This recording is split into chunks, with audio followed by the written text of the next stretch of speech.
Queridos irmãos e irmãs, na homilia da manhã eu comentei, por assim dizer, as raízes bíblicas da fé da igreja no purgatório. E nesta homilia eu gostaria de falar sobre a realidade do purgatório, pois a doutrina católica está profundamente alicerçada na realidade. E, portanto, a crença no purgatório nasce justamente na percepção do realismo do pecado. Ou seja, nós sabemos pela divina revelação que se um homem morre em pecado mortal, vai para o inferno. E nós sabemos também que para ir ao céu é necessário estar purificado de todo e qualquer pecado. Porém, boa parte das pessoas terminam esta vida sem terem passado por uma profunda purificação.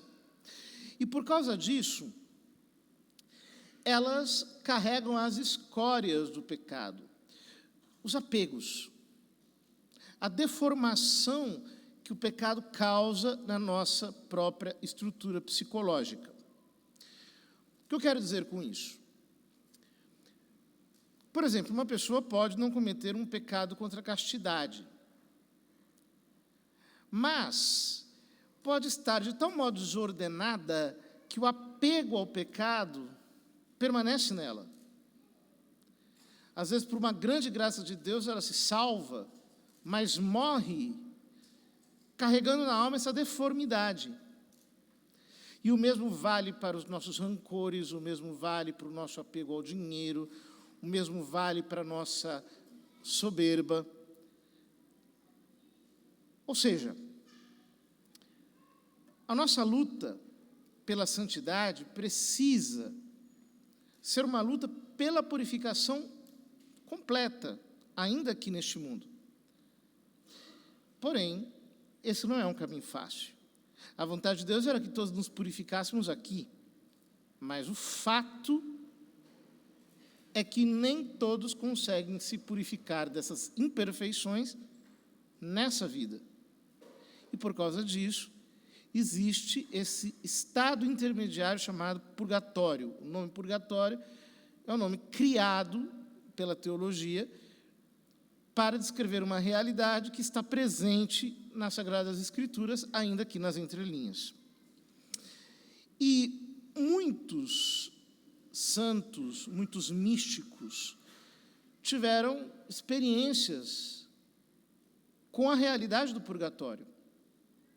Hoje eu queria trazer a experiência de uma mística dos nossos dias, chamada Fula Horak, uma mística polonesa que nasceu em 1909 e morreu em 1993,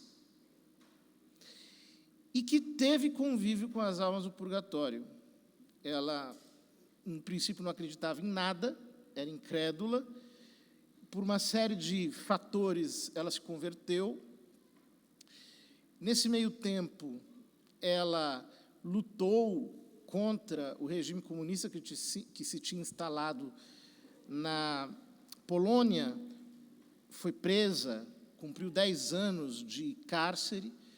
Ali ela adquiriu uma terrível doença no estômago, ela teve que ser operada do câncer no estômago sem anestesia. E depois passou o resto dos seus dias numa união mais profunda com Deus. Então ela diz muitas coisas. Em primeiro lugar, ela diz o seguinte: os sofrimentos do purgatório são incontáveis e inimagináveis, porque cada culpa tem uma contrapartida correspondente no processo de purificação do outro lado. O pior tormento para a alma é a nostalgia de Deus. Ou seja, é a pena de dano eu não tenho Deus ainda, eu não posso vê-lo. Enquanto nós estamos aqui, os nossos sentidos nos fazem andar distraídos com 1001 coisas. Mas quando nós morremos, a nossa alma quer voltar para Deus com todo o impulso. E achando-se imperfeita,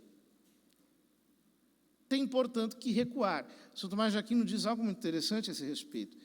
Ele diz que para as almas vale como que a lei da gravidade para os corpos. Em que sentido?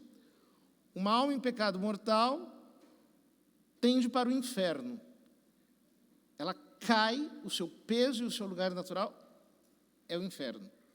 Uma alma purificada, que ela se tornou leve, sutil, ela se espiritualizou verdadeiramente, ela é como fogo, ela tende para o céu. E uma alma do purgatório é como alguém que tende para o céu, mas ainda carrega um peso e não pode subir. Ela permanece como que suspensa e não pode chegar ao seu lugar natural. Então, a saudade de Deus, essa privação que a alma sente, é realmente um sofrimento terrível, que acompanha todas as fases do purgatório. A Fula Horak explica que o purgatório se divide como que em círculos. É uma maneira pedagógica de explicar para nós como é que se dá, digamos assim, essa aproximação de Deus através de diferentes penas no purgatório. E ela diz, pode-se supor que à medida que a alma em seu processo de purificação entra em círculos cada vez mais elevados e mais próxima do brilho eterno, o tormento da nostalgia diminuiria diante da esperança de sua gratificação próxima. Mas não. A distância cada vez menor desse brilho faz com que o esforço da alma pela comunhão com ele seja intensificado. Ou seja, quanto mais próximo, maior o desejo. É algo que acontece conosco. Digamos assim, que você esteja morrendo de fome. Aí você chega numa festa, mas não pode comer.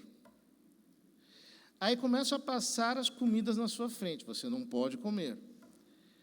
Aí você está com sede, passam as bebidas, você não pode beber. Portanto, a proximidade, aumentando o desejo, aumenta também o sofrimento. Então, ela descreve 10 círculos em que se dividiria o purgatório. Primeiro círculo, o círculo dos erros. Ela diz, o primeiro e mais terrível estágio do purgatório é o círculo dos erros. Durante este tempo, a alma circula nas proximidades da terra, mas não tem mais nenhum ponto de contato com ela. Ela não sabe o que aconteceu com ela no passado, nem o que vai acontecer com ela no futuro. Ela só sabe algo de um presente fantasmagórico e atormentador. Ela absolutamente não vê um fim para o seu tormento atual. Ela não entende nada. Imaginem o tormento que é estar perdido, né? Tendo a consciência da própria personalidade, não tendo mais a noção do tempo e do espaço, mas como que sem propósito. Quando nós nos sentimos desorientados, por exemplo, num lugar, nós não sabemos aonde é que é o quê. É uma sensação horrível. Essa sensação pode ser como que um pequeno exemplo de como seria esse tormento. O segundo círculo é o círculo das trevas. Nesse círculo, a alma não sabe ainda nada de Deus. Ela não tem ideia do que esperar do futuro. Como resultado, ela agora é forçada a se lembrar constante e meticulosamente de sua culpa, de todos os seus pecados, erros, omissões, negligências. Ou seja, a alma fica comparando o que ela tem agora com o que ela poderia ter feito. Ou seja, ela trocou a segurança da eternidade por uma série de bens efêmeros e fica como que eternamente não, mas fica profundamente culpada o tempo todo, atormentada, sem perceber nada de divino, atormentada por pensamentos constantes. E, por isso, tomada de remorso, completamente tomada de remorso. Terceiro círculo, o círculo dos adoradores de ídolos. Todos aqueles que em algum momento violaram o primeiro mandamento e colocaram os seres humanos, a ciência, as ambições pessoais, eles mesmos ou quaisquer objetos no mais alto nível, mas agora têm plena consciência da existência de Deus, mas não podem alcançá-lo. Elas alcançam o quê? Apenas os ídolos que elas procuraram na terra. O seu Deus era a ciência? Olha a tua ciência aqui. Para que ela vai ser útil ali? Para nada. O seu ídolo era o seu sucesso? Olha o seu sucesso. Para que ele serve aqui? Não serve para nada. Então a alma fica atormentada por aqueles ídolos que ela perseguiu nessa vida. Quarto círculo, o círculo dos cúmplices. Diz ela, este é o lugar onde aqueles que em sua vida ajudaram uns aos outros a pecar de alguma forma e se reencontram. Mas não é um reencontro real, é um reencontro na mente, ou seja, um tem sempre o outro em mente, sempre pensando naquela pessoa que o levou a pecar. Então, por exemplo, uma pessoa que, por causa de uma paixão,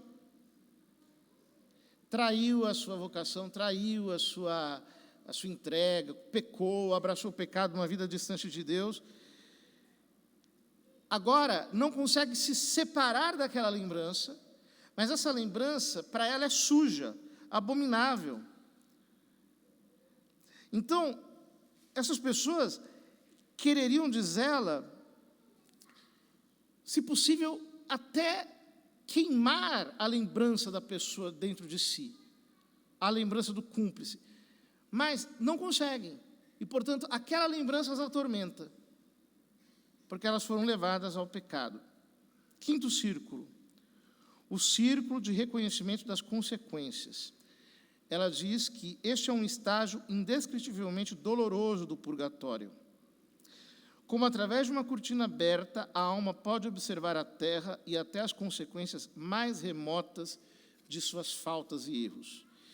Então, vê, por exemplo, as ruínas do seu trabalho, vê os seus familiares desviados de Deus por sua culpa, vê o resultado do mau exemplo que ela plantou com a sua vida, vê o resultado do seu ensino ruim, que levou as pessoas ao pecado.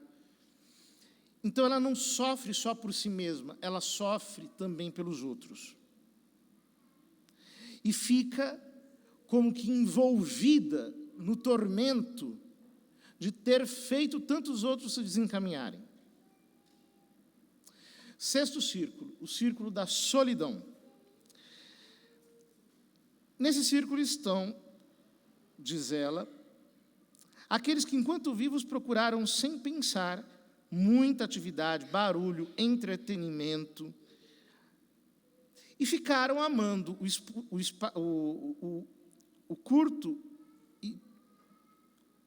ficaram amando o curto e precioso tempo de sua vida terrena com todas essas coisas, que são vãs, que são vazias. Então, o que acontece? A alma queria sempre estar aqui, cercada de pessoas, o tempo todo, em agitações, em farras. Chega lá, solidão total. Não consegue enxergar ninguém, numa solidão completa. Ou seja, estão cercadas de vazio. E não sabem quando vão sair daí. Estão envolvidas por um vazio que as assedia por todos os lados, do qual elas não conseguem escapar. O sétimo círculo, o círculo de ruído torturante.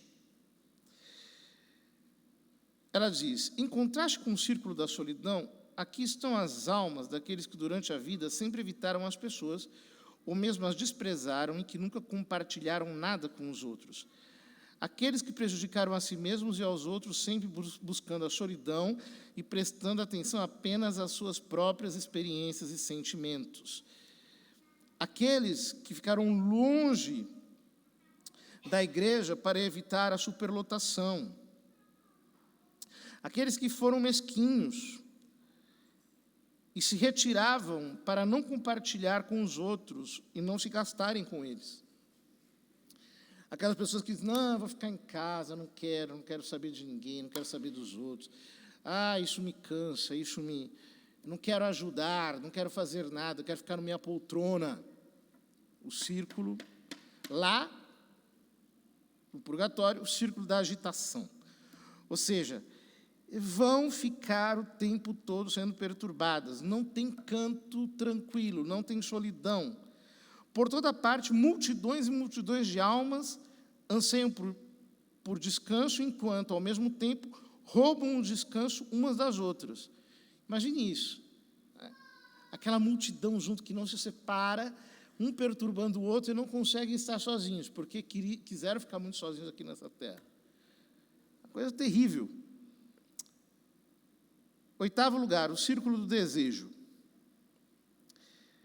As almas daqueles que viveram na falta de castidade e procuram satisfazer suas necessidades corporais por indulgência, depravação e luxúria, precisam refletir constantemente aqui. Porque um desejo de pureza inextinguível queima dentro deles, mas a impureza está agarrada. Então elas querem se lavar, elas querem se limpar e não conseguem, porque a sujeira está nelas. Imagine assim, que você, por exemplo, esteja com uma roupa muito bonita, nova na rua, alguém te suja completamente de sujeira, com esterco de animais, com coisas nojentas. E você não pode se lavar, não pode se limpar. E a sujeira está dentro de você, está em você, está impregnada em você e você não consegue se livrar dela. Isso é aquele que está preso no círculo do desejo por causa da falta de castidade. Em 9º lugar, o círculo das imaginações.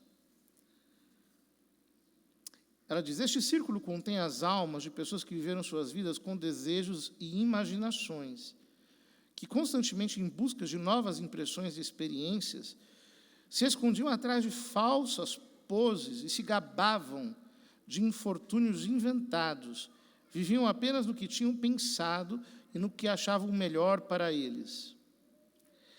Aqui, diz ela, essas almas terão que continuar a viver de acordo com suas ilusões inúteis, vagando sem rumo, em uma busca infrutífera de significado, de valores essenciais, enredados no caos confuso, sem sentido e agora absolutamente avaliado de seu próprio mundo ilusório. Tremendo isso.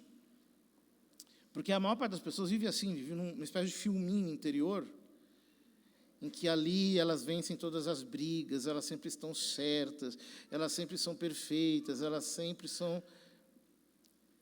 vão ficar transtornadas no meio de ilusões do purgatório. O círculo das esperanças enganosas. São as pessoas que quebraram a sua palavra durante a vida, não cumpriram suas promessas, despertaram esperanças inúteis nas outras pessoas, ainda que tenham tido boas intenções. Então, diz ela, eles sofrem nesta parte do purgatório na esperança de sua rápida salvação. Então, parece que eles vão chegar e nunca chegam. Parece que vão chegar, chegou, nunca chegam. Então, é uma espécie de decepção contínua para purificá-las. O círculo da única verdadeira penitência. Ela diz que é a parte mais extensa do purgatório. Todas as almas que têm algo a fazer devem passar por esse círculo. Se nas outras regiões do purgatório a alma sofre de seu próprio mal, aqui ela pensa apenas uma coisa, que ofendeu o seu Criador. Aqui ela revive toda a sua vida com toda clareza e dor, dia após dia, cada momento e cada pensamento. Não é poupada a menor emoção pecaminosa do coração, na medida em que já não foi expiada na terra através do sofrimento consciente.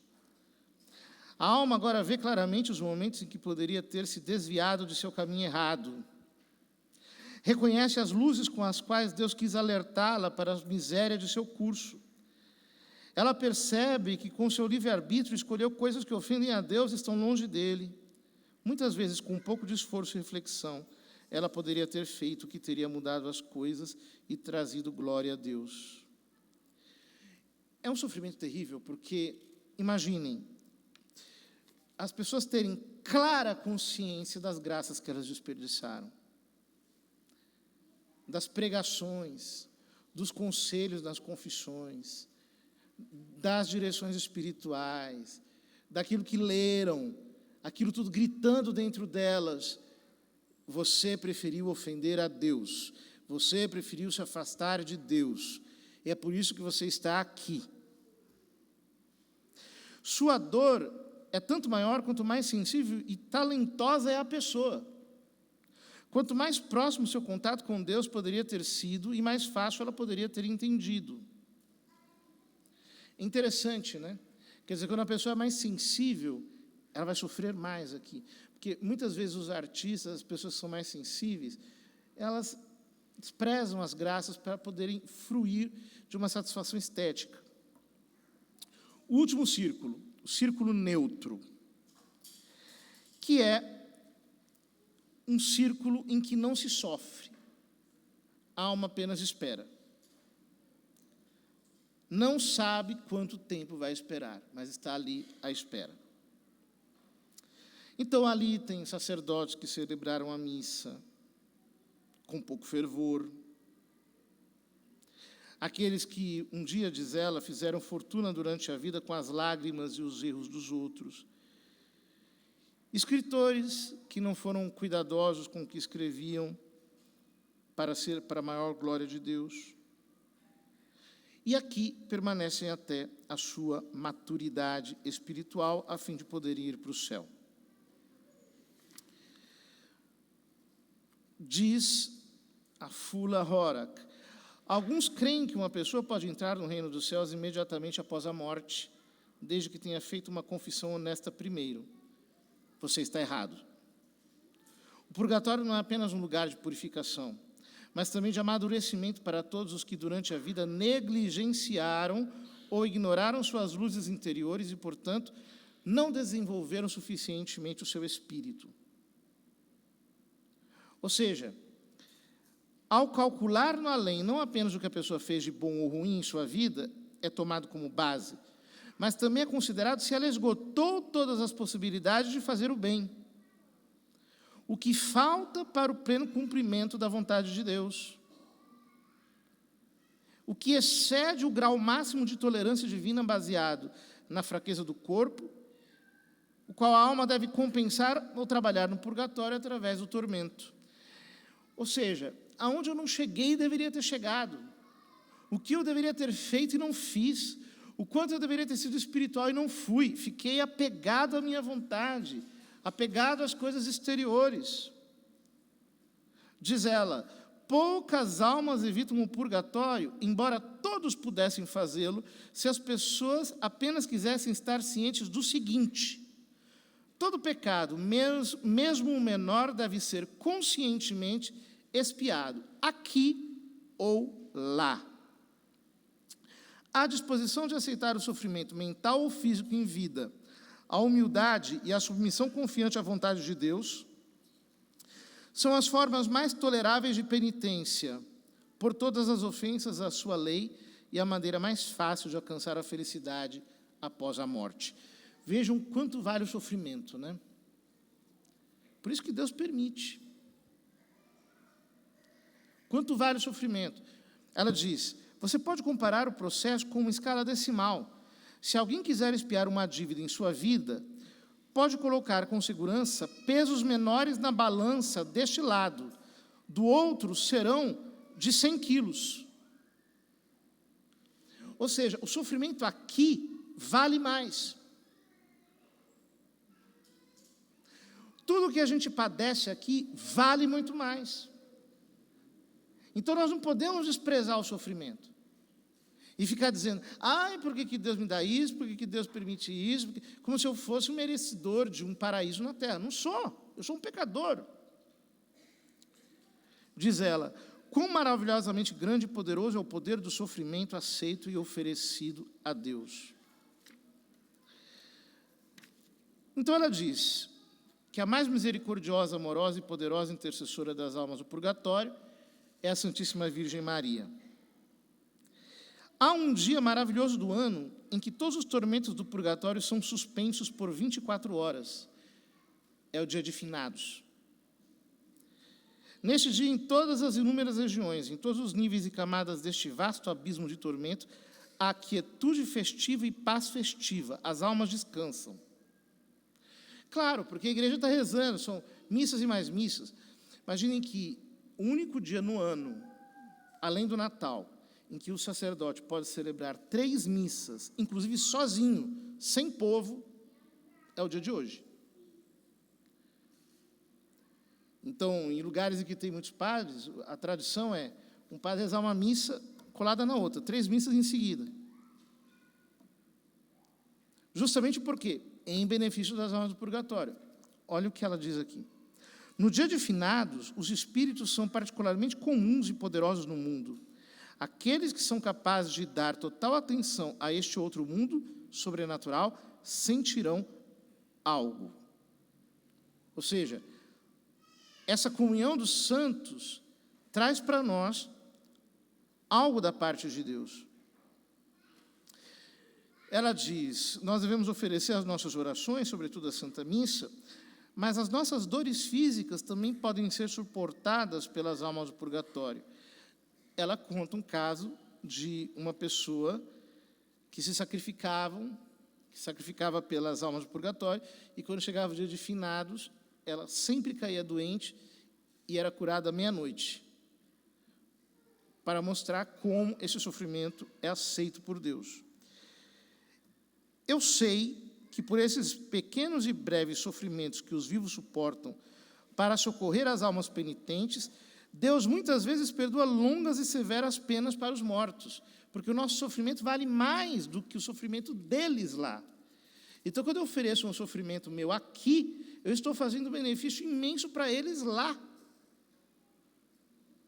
Veja que coisa impressionante. Ela nos aconselha a pedir perdão a Deus por um ato específico de uma pessoa falecida.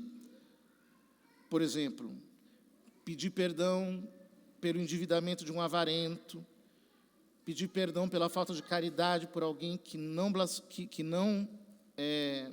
perdoou. E ela termina dizendo que as orações das crianças têm um efeito mais forte. Através delas, a maior graça é concedida às almas que sofrem no purgatório. Um martírio conscientemente aceito por amor de Deus extingue imediatamente todas as penas do purgatório. Portanto, queridos irmãos, vejam, são coisas lindíssimas que ela ensina através dessas experiências que ela teve, e que são coisas muito espirituais, e não tem nada de muito extraordinário, não. Às vezes nós temos a ideia de que é fácil ir para o céu, e que para saltar o purgatório, basta confessar, receber o sacramento na hora da morte. Não, não é assim, não. Se eu não me exercitar no arrependimento aqui, de verdade, todo dia, para me desapegar do pecado, se eu não me esvaziar da minha arrogância, do meu orgulho, através de minha humildade real, se eu não buscar a Deus com todo o meu coração, com o meu único amor, eu passarei por essa purificação, e ela será muito dolorosa, quando eu poderia evitá-la, se eu pudesse, aqui, aceitar toda a purificação que Deus possa me dar. Vamos pedir ao Senhor, portanto, que Ele nos ajude, e que nós nunca nos esqueçamos de rezar pelas almas do purgatório, porque possivelmente nós vamos passar um belo tempo por lá, se Deus não nos purificar antes com grandes cruzes e sofrimentos. Que Deus nos ajude e que nós tenhamos a coragem de cotidianamente rezar pelas benditas almas que padecem no purgatório.